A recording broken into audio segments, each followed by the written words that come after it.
Allah kabarkan dia di langit. Lalu apa kita bilang? Kayaknya nggak masuk akal, nggak mungkin. Kamu pernah lihat? Pernah tahu?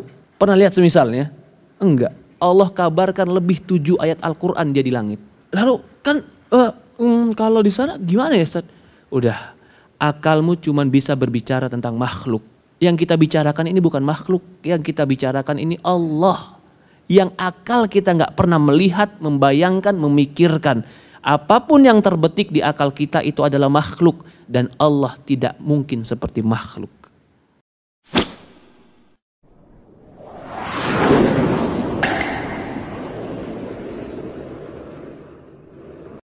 Bismillahirrahmanirrahim. Assalamualaikum warahmatullahi wabarakatuh.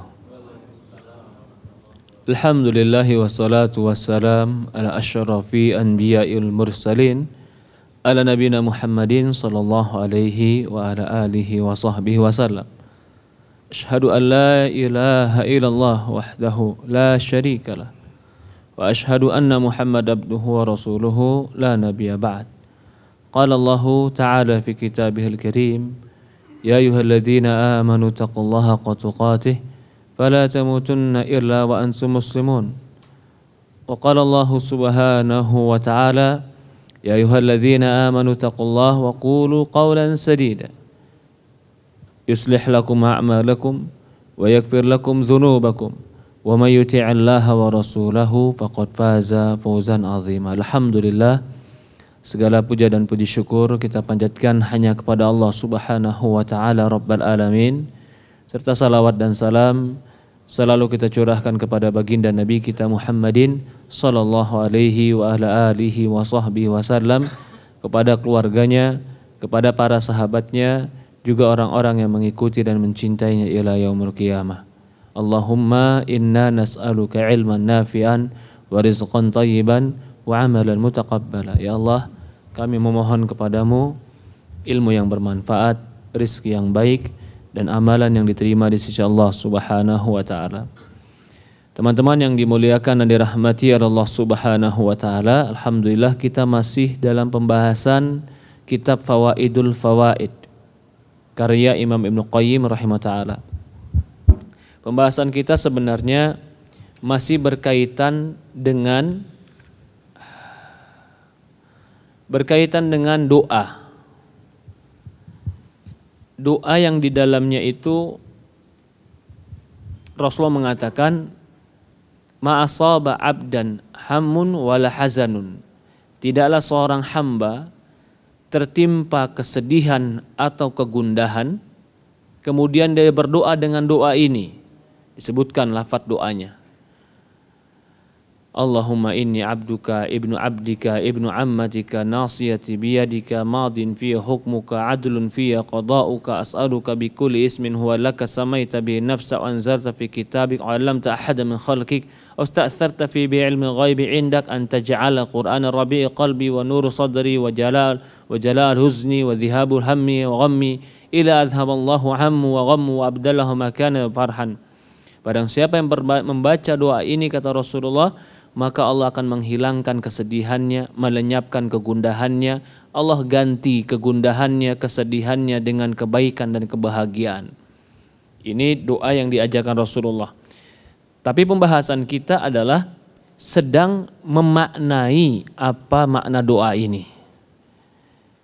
Allahumma ini abduka, ya Allah aku ini hambamu. Ibnu abdika, anak dari seorang ayah hambamu. Ibnu ammatika, anak dari seorang ibu yang hambamu. Nasiyati biyadik, ubun-ubunku di genggamanmu. Madin fiya hukmuk, hukummu kepadaku berlaku. Adlun fiya qada'uk, ketentuanmu kepadaku adil. Ini sudah kita bahas tentang qada', tentang takdir. Lalu dalam hadis ini dikatakan, as'aluka bikulli ismin huwa lak, aku memohon kepadamu dengan seluruh nama-namamu. Nah, poin ini akan kita bahas. Ternyata di dalam hadis ini Rasulullah berdoa kepada Allah, bertawasul dengan nama-nama Allah.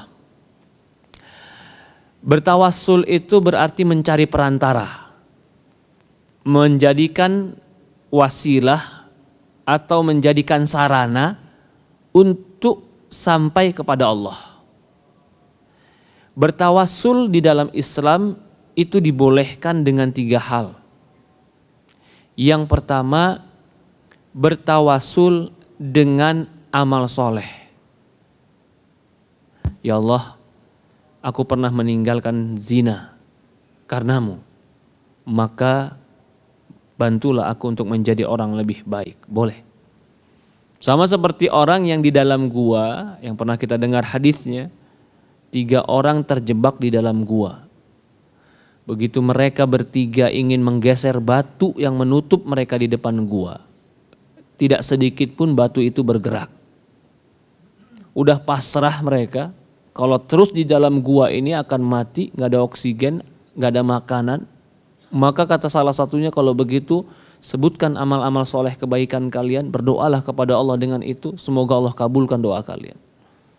Yang satu berdoa, ya Allah, aku punya ayah dan ibu. Dia ceritakan, aku setiap hari bawa minum air susu. Tidak ku minumkan susu ini kepada anak dan istriku sampai ayah ibuku minum. Sampai suatu hari aku datang bawa susu, ayah ibuku sudah tidur. Sementara anak-anakku lapar karena ingin minum susu. Lalu ku tidurkan anak-anakku. Sampai esok harinya ayah ibuku bangun, ku berikan susu itu kepada mereka. Ketika mereka sudah kenyang, baru ku belikan kepada anak-anakku. Kalau memang amalan ini amalan soleh, ya Allah, geserkanlah batu ini. Tergeser batu sedikit. Tapi mereka belum bisa keluar. Datang orang yang kedua. Dia bercerita, ya Allah, aku pernah mencintai seorang wanita yang betul-betul ku mencintainya. Sampai suatu hari perempuan ini membutuhkan uang, maka aku kasih pinjam uang itu. Tapi ternyata perempuan ini tidak bisa membayar uang itu karena pinjaman. Dia terlilit dengan hutang itu padaku, maka aku menagihnya. Ketika menagihnya tidak lain, ternyata perempuan itu hanya bisa membayar dengan cara tidur dengan dia. Begitu dia sudah duduk di depan wanita tadi, bahkan dalam sebuah riwayat dikatakan 4 cabang sudah berdekatan. Artinya tidak ada yang lain kecuali dia berdua dan hampir terjadi. Tiba-tiba wanita itu berkata, ittaqillah, takutlah sama Allah, jangan kau masukkan cincin kecuali dengan hak. Maka saat itu juga ku tinggalkan wanita ini karena aku takut padamu ya Allah. Dan ku jadikan hutangnya lunas untuk dia. Kalau memang amalan ini amalan soleh, maka geserkanlah batu ini untukku. Tergeser batu. Ternyata meninggalkan zina itu amal soleh yang besar. Orang yang ketiga, orang bercerita lagi, dia pernah diamanahkan sebuah amanah kambing, seekor kambing. Lalu yang mengamanahkan kambing ini nggak tahu pergi kemana, tapi kambing ini hidup. Sampai akhirnya kambing ini dia rawat, dia kawinkan, sampai punya anak, sehingga kambing ini 1 lembah itu semua isinya kambing dari induk yang satu tadi. Begitu sudah banyak kambing ini, tiba-tiba orangnya datang. Tanya sama dia, mana kambingku? Dia katakan, ini kambing yang kau lihat, yang 1 lembah ini semua punyamu. Lalu dia ambil semua kambingnya, tidak memberikan sedikit pun kepadaku. Ya Allah, kalau memang itu amal soleh, geserkanlah batu ini. Ternyata batu itu tergeser. Ternyata amanah, jujur, itu amal soleh yang besar. Tergeser batu. Keluarlah orang ini. Ini kisah orang berdoa kepada Allah dengan amal soleh. Ini boleh. Apa saja bentuknya? Boleh. Bakti sama orang tua boleh. Ya Allah, aku tinggalkan yang haram karenamu. Boleh. Ya Allah, aku kerjakan amanah karenamu. Boleh. Yang kedua, berdoa dengan orang soleh yang hidup. Ini pun boleh. Dengan catatan orang soleh itu hidup dan mampu untuk mendoakan. Sebagaimana Umar bin Khattab radhiyallahu an pernah datang kepada Abbas, pamannya Rasulullah SAW, untuk minta doa diturunkan hujan.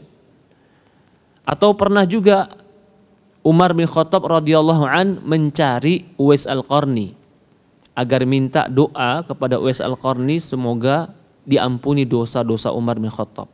Ini bertawassul dengan doa orang soleh. Ini pun boleh. Tetapi yang menjadi pembahasan kita adalah hadis yang berkaitan tentang doa Rasulullah untuk menghilangkan kesedihan, kegundahan dan kegalauan. Rasulullah mengatakan barang siapa yang membaca doa ini Allah akan hilangkan gundahnya, Allah hilangkan sedihnya, Allah ganti dengan kebahagiaan dan ketentraman. Ternyata di dalam doa tersebut Rasulullah bertawassul juga. Tapi tawassulnya dengan apa? Tawassulnya dengan nama-nama Allah. Ini yang ketiga, tawassul yang dibolehkan, yaitu bertawassul dengan nama-nama Allah. Karena Allah Subhanahu wa taala berfirman dalam Al-Qur'an, "Walillahil asmaul husna fad'u biha."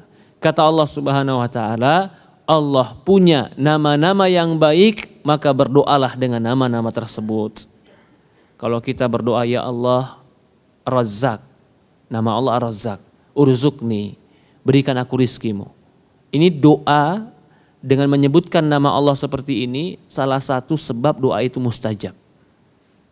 Kembali kita, di dalam hadis ini disebutkan nama Allah dengan puncak yang paling agung. Apa itu kata Rasulullah? Doanya ketika menyebutkan nama Allah. Kata Rasulullah SAW, as'aluka bikulli ismin huwalak. Aku memohon kepadamu dengan seluruh nama-nama milikmu. Berarti seluruh nama Allah disebutkan di sini. Berapa nama Allah? Semua yang ada. Lalu dikatakan, samaita bihi nafsak, yang engkau telah menamai dirimu dengan nama tersebut. Di sini menjadi poin bahwasannya tidak ada yang tahu nama Allah kecuali Allah. Dan tidak boleh manusia menetapkan nama untuk Allah yang Allah tidak pernah memberikan nama itu untuk dirinya. Karena dikatakan samaita bihi nafsak, nama yang telah engkau memberikan nama untuk dirimu. Jadi kita nggak boleh Pak ngarang-ngarang nama Allah. Contohnya Allah itu siapa namanya? As-Satir, nggak boleh. Nama Allah itu kita tahu karena Allah kabarkan nama Dia. Kita nggak bisa tahu nama Allah kecuali dengan kabar dari Allah. Maka jika ada orang-orang yang mengarang-ngarang nama Allah, lalu mengatakan Allah punya nama hal tersebut, itu termasuk kelancangan terhadap Allah. Kita saja, diri kita, maukah kita dipanggil dengan nama yang kita tidak pernah menamakan diri kita dengan itu? Tiba-tiba saya panggil Bapak bukan dengan nama Bapak. Saya panggil nama Bapak dengan nama orang. Lalu Bapak bilang, kenapa kamu panggil itu? Karena saya pengen nama Bapak itu. Umpamanya Mas ini saya bilang, Mas nama kamu Anto ya. Saya tetapkan nama untuk beliau. Tanpa saya konfirmasi kepada dia dan tanpa saya bertanya nama dia. Etika bukan itu. Tidak. Bagaimana etikanya? Saya tanya, siapa nama Anda? Ketika dia kabarkan namanya, barulah saya panggil dia dengan nama yang dia mengenalkan dirinya. Apalagi dengan Allah, babul aula, lebih pantas kita memanggil Allah dengan nama-nama yang Dia menamakan dirinya. Dan tidak pantas kita menamakan Allah dengan nama yang Allah tidak pernah bernama dengan itu. Dari sini, kalau begitu Tuhan itu nama Allah atau bukan? Tuhan, Pak. Hah? Bukan. Kalau ada orang mengatakan Tuhan itu nama Allah, Allah nggak pernah mengatakan dirinya sebagai namaku adalah Tuhan. Kenapa? Karena semua nama Allah pasti mengandung makna yang baik dan menunjukkan sifat yang baik. Nggak ada nama Allah yang tidak menunjukkan makna. Dan tidak ada nama Allah yang tidak menunjukkan sifat. Setiap nama pasti menunjukkan makna dan sifat. Di sini pun dalil bahwasannya orang-orang yang berusaha menamakan Allah dengan nama-nama yang dia karang sendiri, lalu dia menisbatkan nama itu kepada Allah, ini termasuk kelancangan dan tidak akan bisa dikatakan sebagai zikir. Gak bisa dikatakan sebagai zikir. Contoh tadi, Tiba-tiba saya pakai tasbih Tuhan, Tuhan, Tuhan, Tuhan, Tuhan, Tuhan, Tuhan. Jadi zikir tidak, Pak? Karena bukan nama Allah. Lalu dia bilang, akan saya maksudnya Tuhan Ustaz, Allah Ustaz. Iya, kalimatmu mengatakan Tuhan itu cuman sebuah kata yang mengabarkan kepada dia, zatnya. Tapi itu bukan nama dia. Nama dia adalah Allah, Ar-Rahman, Ar-Rahim. Ketika saya bilang Allahu Akbar, Allahu Akbar, Allahu Akbar, Subhanallah, Subhanallah. Baru namanya zikir. Karena saya menyebut nama-nama dia. Di sini Rasulullah mengatakan, aku meminta dengan seluruh namamu. Jadi nggak ada nama yang tersembunyi. Berarti di sini tawasulnya bukan dengan satu nama.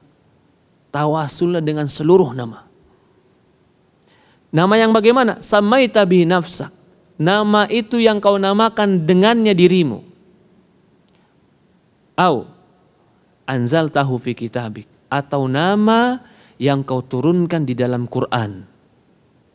Dari mana kita tahu nama Allah tadi? Dari Allah mengabarkan dirinya. Dia punya nama hal tersebut atau dia punya nama tersebut. Di mana kita tahu Allah kabarkan nama itu? Di dalam Quran. Selain Quran, au allamtahu ahada min khalqik, atau nama yang kau ajarkan salah seorang hambamu dengan nama itu. Siapa hamba yang paling diajarkan nama-nama Allah? Rasulullah SAW. Di sini lebih jelas lagi. Kalau begitu menetapkan nama-nama Allah, sumbernya adalah Allah. Karena dia yang paling berhak memberikan nama. Lalu Allah akan mengabarkan nama itu dengan cara. Yang pertama Allah turunkan di Quran. Kalau tidak ada di Quran, Allah ajarkan kepada salah seorang hambanya. Yaitu Nabi Muhammad SAW. Berarti mengenal Allah jalannya cuma dua. Quran dan hadis. Kan mengenal itu pengen tahu nama, pengen tahu sifat, pengen tahu dia, itu mengenal. Dari mana kita mengenal Allah? Jalan yang terbaik adalah mengenal Allah dengan Quran dan hadis. Walaupun pernah kita bahas mengenal Allah dengan ayat kauniyah dan ayat syar'iyah. Ayat kauniyah ini ayat alam, ini kauniyah. Dengan besarnya alam ini kita kenal, yang menciptakan lebih besar. Dengan indahnya alam ini kita kenal, yang menciptakan pasti lebih indah. Dengan rumitnya alam ini kita tahu, yang menciptakan pasti berilmu. Itu ayat-ayat kauniyah. Tapi ayat syar'iyah, itulah ayat Quran, itulah ayat hadis Rasulullah SAW.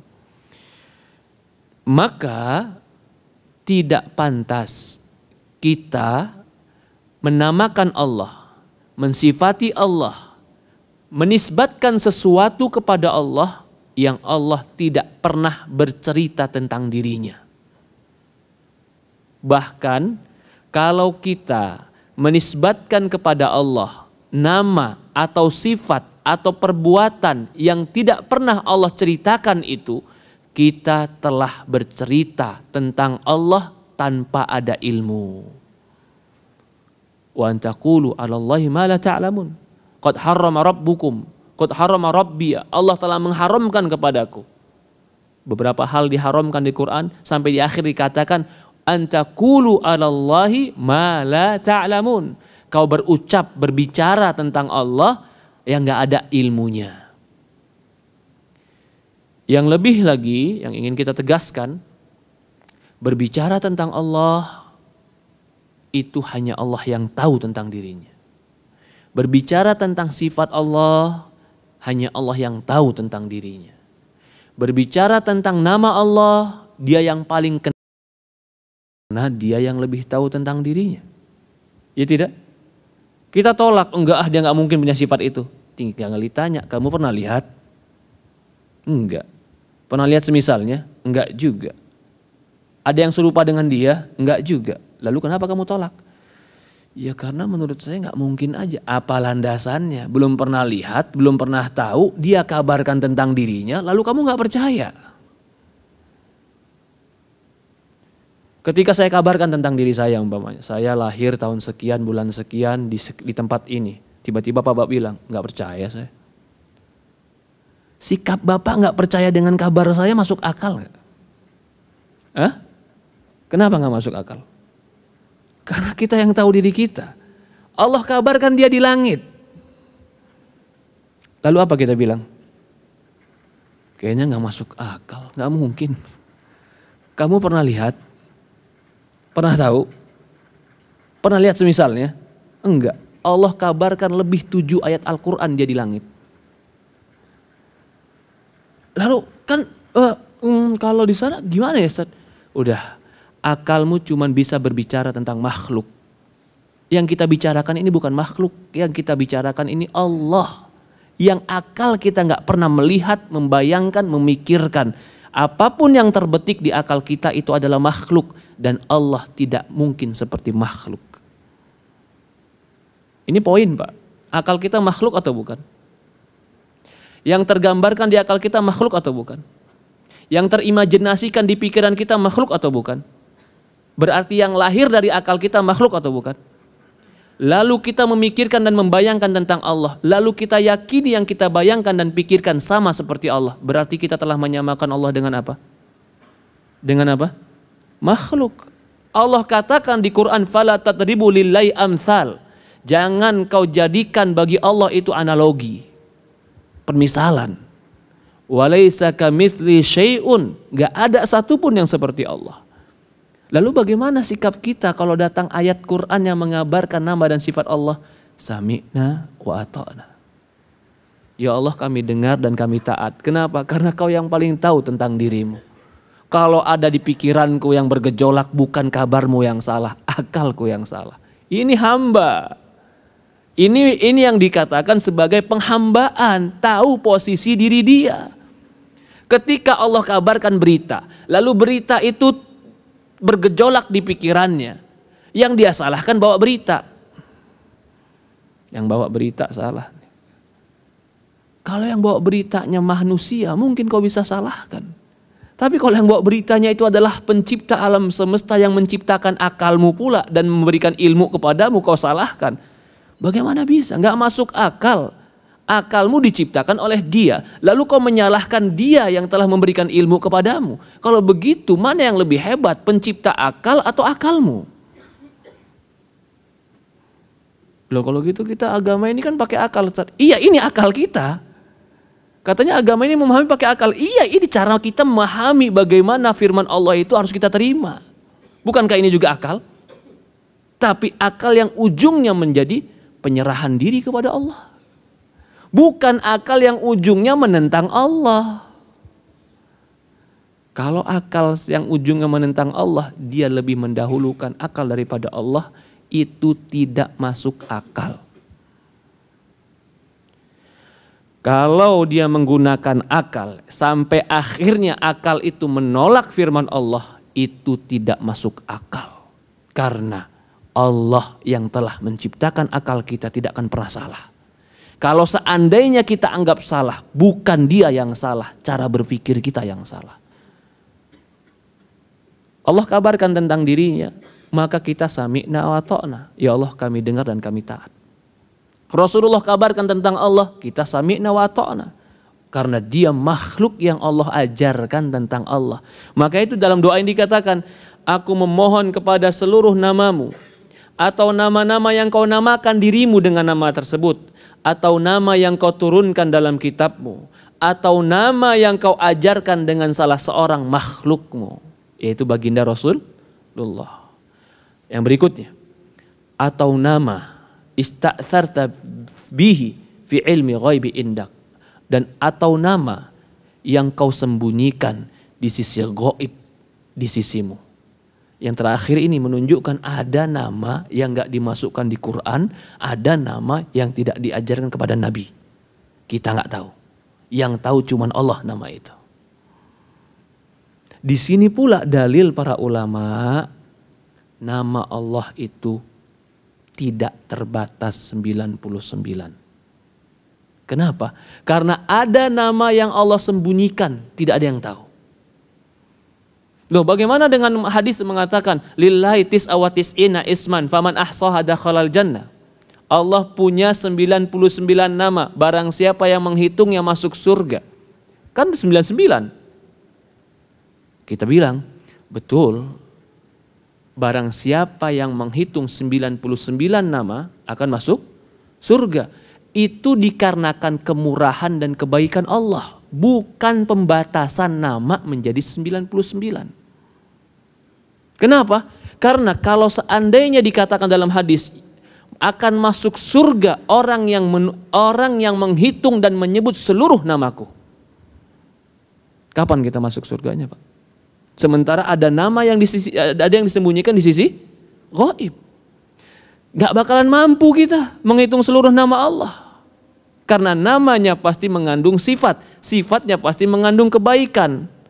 Semakin banyak nama-nama yang baik, maka akan semakin banyak sifat-sifat yang baik. Semakin banyak sifat yang baik, semakin sempurna. Semakin kita batasi sifat yang baik itu, semakin kita membatasi kesempurnaannya.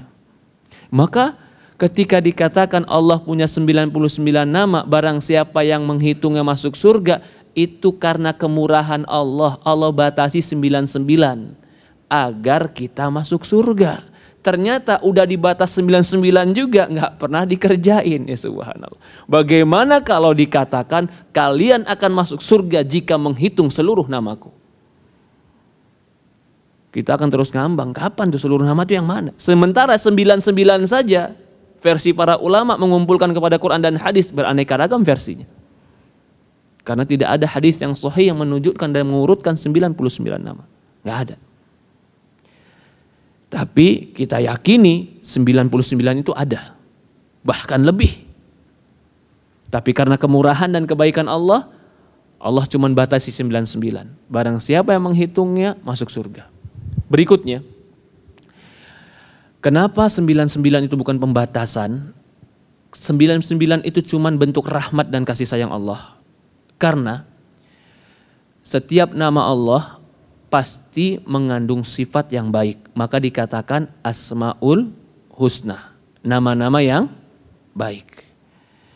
Semakin banyak nama yang baik dan sifat yang baik, semakin sempurna. Semakin terbatas nama dan sifat yang baik, semakin terbatas kesempurnaannya. Allah kebaikannya itu tidak terbatas dan dia sangat sempurna. Saya mau contohkan. 2 orang. Yang satu, dia punya 5 sifat yang baik. Yang satu, punya 10 sifat yang baik. Karena nama mengandung sifat. Di antara 2 ini, manusia tadi, yang punya 5 sifat baik dengan punya 10 sifat baik, mana yang lebih sempurna? Yang 10 sifat baik. Maka berarti semakin banyak sifat dan nama yang baik itu semakin sempurna. Ketika kita membatasi 99, ini menyempurnakankah atau membatasi kesempurnaan? Maka dari itu para ulama mengatakan tidak 99. Allah lebih sempurna daripada itu. Tapi kalau 99 kau sebutkan, Allah Maha Pemurah, Maha Pengasih, Maha Penyayang, menyebabkan kau masuk surga dengan 99 itu saja. Di sini dikatakan, ya Allah, aku memohon dengan namamu yang kau turunkan dalam kitabmu, yang kau ajarkan dengan makhlukmu, atau nama yang kau sembunyikan di sisi ghaib di sisimu. Ini permohonannya. Maka itu Imam Ibnu Qayyim mengatakan berkaitan dengan ini, Rasulullah bersabda, as'aluka bikulli ismin lak ila akhir. Adapun permohonan Rasulullah yang mengatakan aku memohon dengan seluruh namamu sampai akhirnya, ini adalah bertawasul dengan nama-nama Allah seluruhnya.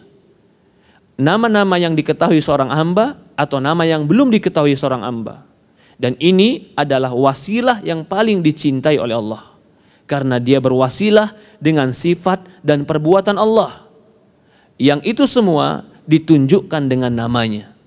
Jadi nama Allah itu bukan hanya nama, tapi nama Allah pasti mengandung sifat dan perbuatan yang sempurna. Nama manusia itu terkadang cuma nama, tapi nggak punya sifat dan perbuatan yang mulia. Nama dia Budi. Budi itu kan artinya kebaikan, budi pekerti. Namanya Budi. Orang manggil dia Budi untuk mengarah kepada zat diri dia, Budi. Tapi ternyata nama orangnya kosong daripada arti dan makna sifat. Orang yang gak baik, orangnya jahat, orangnya pengkhianat. Berarti nama dia cuma nama, gak mengandung sifat. Allah tidak ada, nama dia pasti mengandung sifat yang mulia. Tidak ada nama dia pasti mengandung perbuatan yang mulia. Karena perbuatannya, sifatnya tidak akan pernah bertentangan dengan namanya. Bahkan dia dinamakan dengan nama tersebut karena sifat dan perbuatan yang selalu dia lakukan menjadi ciri khas bagi diri dia. Di sini menunjukkan kalau kita menyebut nama Allah berarti kandungan maknanya kita harus menghadiri di dalam hati mengakui sifat itu. Kita harus hadirkan di dalam hati mengakui pula perbuatan itu hanya milik Allah. Contoh, saya panggil ya Razzaq. Ar-Razzaq itu nama Allah yang artinya maha pembagi rizki.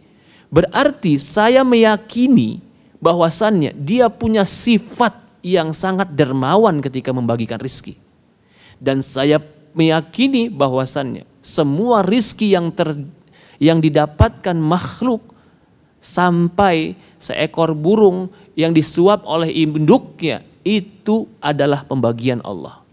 Maksudnya ketika kita memanggil nama Allah, hadirkan pula di hati sifat yang mulia itu untuk Allah. Sehingga tidak hanya memanggil, tapi di dalamnya ada bentuk pengagungan dan pemujaan kepada Allah Subhanahu wa taala. Sehingga ketika kita memanggil dengan nama ini dan kita hadirkan di hati beserta kita memohon, permohonan kita menjadi mustajab. Jadi di sini ada poin. Rasulullah mengajarkan kalau mau doa kita mustajab, panggillah nama-nama Allah yang mulia. Jangan hanya sekadar panggil di lisan, yakini di hati dan juga agungkan dengan nama-nama tersebut. Ketika kita menyebutkan nama-nama dia tadi, sesuai dengan permohonan kita, semakin banyak nama yang kita sebut, semakin besar pula kemungkinan Allah akan memberikan apa yang kita pinta. Ini pembahasan kita hari ini, bertawassul dengan nama-nama Allah Subhanahu wa taala. Apa yang diminta setelah bertawassul?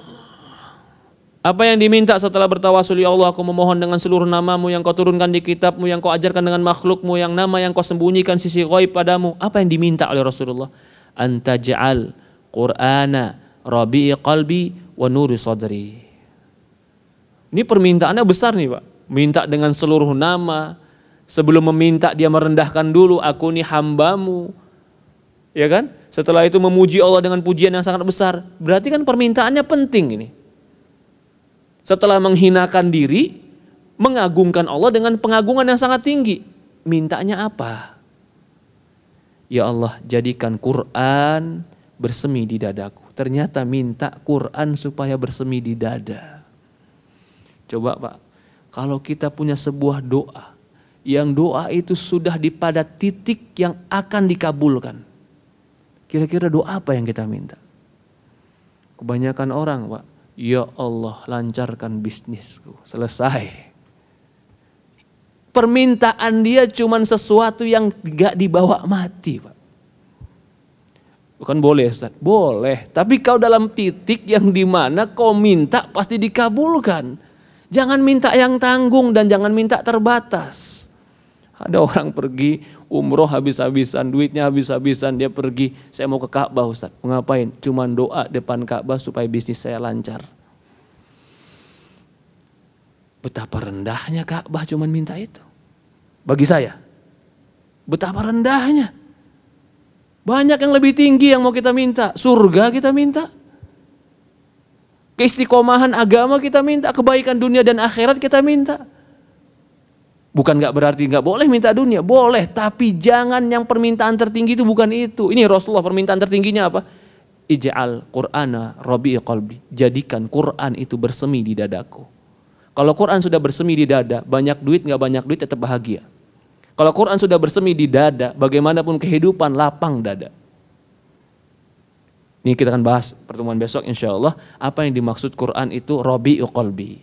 Ya Allah, jadikan Quran itu bersemi di dadaku. Jadikan dia cahaya dalam dadaku. Ini akan dibahas. Kenapa Rasulullah mintanya ini?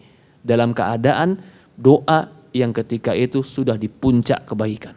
Allah musta'an. Ada pertanyaan, tafadhol. Gak ada pertanyaan? Kita cukupkan. Semoga bermanfaat. Kita tutup dengan doa kafatul majlis. Subhanakallahumma wa bihamdi asyhadu an la ilaha illa anta nastaghfiruka wa atubu ilaik. Assalamualaikum warahmatullahi wabarakatuh.